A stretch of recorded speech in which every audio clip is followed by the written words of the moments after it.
நம்ம காட்டுக்குள்ளே இருக்கிறோம். சத்தமே இல்லாமல் போடணும்.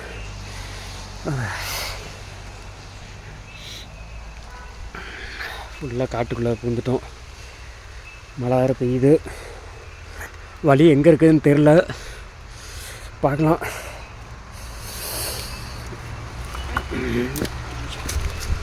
எல்லாம் இடிச்சு கொடுக்கு. மழை ஏறத்தில் ஏறக்கூட முடியலைங்க ஃப்ரெண்ட்ஸ். அப்போ ஆஹா, வண்டி சவுண்ட்லாம் கேட்குது. எந்த பக்கம் இருக்குது வண்டி சவுண்டு?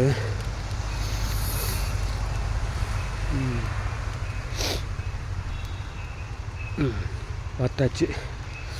அங்கே தூரமாக தெரியுது. அந்த நேருக்கு வந்து தெரியுது. அந்த பக்கம் போகணும். இப்போ ஃபோன் வச்சுட்டு இங்கே எங்கேயும் நடக்க முடியல. ஆசிக்கு ஏறிட்டு வந்தேன். ஆமாடி